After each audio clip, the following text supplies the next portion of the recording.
Salam planter Indonesia, Assalamualaikum warahmatullahi wabarakatuh. Di siang hari ini kita berada di Pancak Pemupukan, di mana kali ini pada usia menjelang 6 tahun kita pemupukan menggunakan Zwabel Zero Amoniak atau ZA. Di mana kandungan ZA sendiri kita tahu bahwa kandungannya adalah 24% sulfur dan 21% nitrogen. Dengan penambahan ZA ini kita berharap bahwa terjadi kenaikan minyak ataupun rendemen pada tanaman kita ataupun tandan buah segar yang kita kirim ke pabrik kelapa sawit. Namun pada hari ini pembahasan kita bukan itu. Pembahasannya adalah kita akan mengevaluasi 6 hal yang terjadi ketika kita ke lapangan yang sering terjadi kesalahan di dalam pemupukan, di mana bahwa kesalahan ini sangat fatal sebenarnya, di mana kesalahan ini membuat bahwa pupuk yang diserap nanti tidak optimal. Beberapa faktor kehilangan yang menyebabkan tanaman kita sebenarnya kali ini dipupuk dengan menggunakan 2,25 kilo, nanti serapannya nggak nyampe segitu. Kenapa? Karena ada 6 faktor kehilangan yang mungkin saja terjadi akibat kesalahan dari pemupukan yang dilakukan di lapangan. Kali ini kita akan langsung nanti saya tunjukkan video, ada hal yang kurang pas, nanti saya tunjukkan videonya langsung. Yang pertama adalah bahwa faktor kehilangan yang pertama adalah kebiasaan pemupuk kita membuka untilan di pinggir jalan dan tumpah di tepi jalan dan tidak dipungut. Ini masalahnya. Artinya bahwa biasanya kita tumpuk untilan-untilan di pasar pikul, di depan pasar pikulnya, kemudian tumpukan itu dibuka dan dimasukkan ke ember. Namun biasanya pada tumpah dan dibiarkan begitu saja. Hal ini menyebabkan faktor losses atau kehilangan yang cukup signifikan. Misalnya tumpah 300 gram saja, kalau berapa pasar udah berapa kilo yang sudah tidak dipupukkan ke dalam tanaman kita. Maka faktor ini harus kita hilangkan, di mana bahwa pemupukan menggunakan pupuk-pupuk senyawa garam khususnya atau pupuk lainnya tidak boleh tumpah di depan pasar pikul atau tempat peletakan untilan. Terutama pada hari ini. Kenapa? Karena bahwa satu untilan dengan dosis 2,25 kilo, dosis yang cukup besar. Karena kita untuk memenuhi kebutuhan nitrogen yang kandungannya hanya 21%. Sementara biasanya pakai urea yang 46%, ini menggunakan ZA 21%, maka ada 2 kali lipat dari penggunaan urea. Jadi begitu dimasukkan ke ember, tumpah. Nah, ini yang menyebabkan faktor kehilangannya.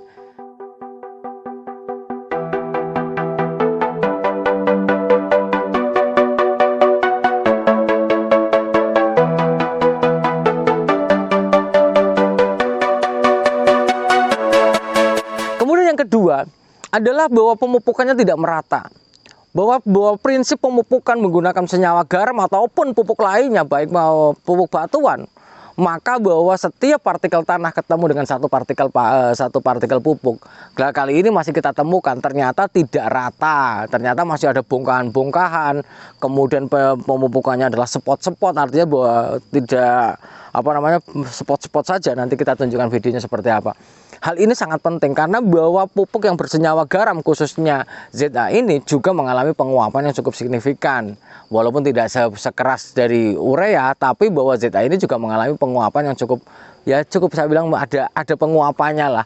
Jadi kalau dia tertumpuk dan terjadi panas yang cukup besar di dalam di lahan kita, maka dia tetap akan menguap dengan menguapkan, apalagi dia kandungannya adalah Zwabel Zero Amoniak. Jadi dia langsung menguap menjadi amoniak sangat mudah sekali. Walaupun nanti nilai penguapannya adalah di bawah urea, tapi dia tetap akan menguap. Yaitu jadi ada bongkahan atau kadang-kadang dia spot-spot seperti itu.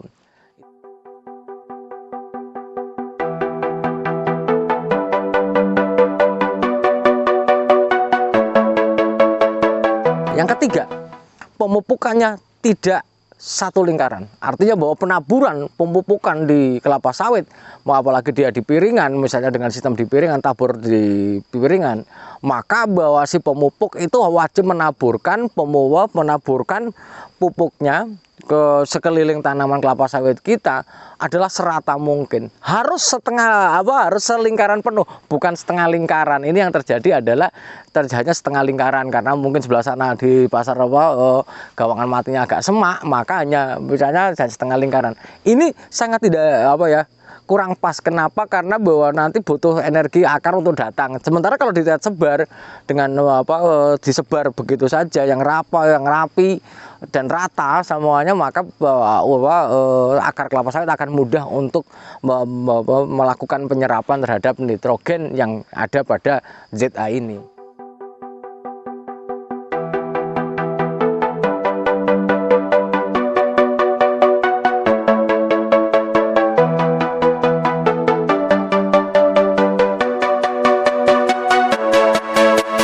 Kemudian yang keempat, contekannya dulu, benar-benar tidak rata, setengah lingkaran, lah dosis. Dengan adanya penggunaan ZA ini dengan 2,25 kg per pokok, maka biasanya karyawan kita itu berat sekali membawa untilan. Karena bawa satu until itu untuk 8 pokok, maka hampir 2,25 kali 8. Jadi hampir 18 kilo ya kan, gitu mereka harus membawanya.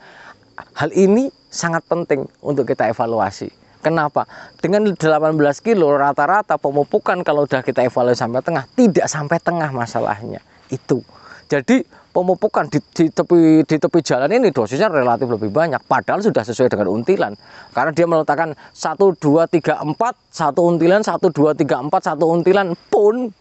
Tapi tetap bahwa pemupukan yang nanti begitu untilan diangkat, dia paling banyak adalah pokok yang dipupukkan adalah yang dekat sama untilannya. Di tengah blok sedikit, ya itu BCR-nya biar berantakan di tengah-tengah ya wajar karena tidak mendapatkan pupuk sampai tengah.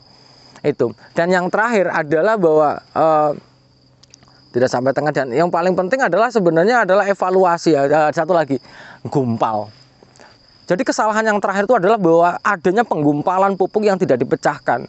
Hal ini sangat penting. Berarti ini sebenarnya ketika si pemupuk itu menaburkan pupuk dan masih ada gumpalan, berarti salahnya ada di waktu nguntil juga. Jangan diuntil juga, karena di untilan harusnya tidak ada gumpalan. Ternyata sampai lapangan bahwa ada gumpalan, karyawan pupuk senang sekali ya kan. Begitu dia pupukkan, tinggal dilempar-lempar. Seperti ini nah videonya.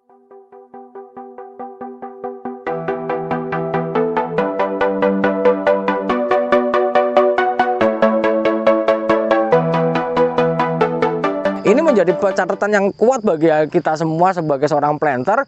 Kalau ini terjadi, maka menjadi faktor kehilangan yang luar biasa bagi kita. Karena bahwa pupuk adalah ujung tombak produksi. Ketika tidak dipupuk, jangan berharap produksi.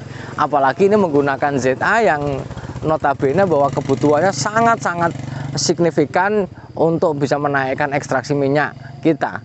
Nah, itu saja yang dapat saya sampaikan. Semoga bermanfaat. Ada beberapa hal yang wajib dipahami mengenai faktor kehilangan pupuk ini. Baik yang terlihat maupun yang hanya tidak kasat mata sekiranya baik-baik saja, ternyata itu adalah faktor kehilangan yang cukup signifikan. Semoga bermanfaat bagi kita semuanya. Semangat selalu dan ingat, pemupukan harus memiliki prinsip one step perfect. Sekali tabur sempurna, tidak bisa diulangi. Karena bahwa pemupukan yang tidak sempurna sudah memakan biaya perawatan hampir 60% biayanya. Namun tidak sesuai dengan yang diserap tanaman, maka merupakan faktor kehilangan yang besar bagi kita semuanya. Semangat selalu petani Indonesia, sehat selalu, dan semoga Allah melimpahkan rahmat hidayah kepada kita, memberikan kita kebahagiaan dan kesejahteraan tanpa syarat apapun. Terima kasih, salam planter Indonesia. Assalamualaikum warahmatullahi wabarakatuh.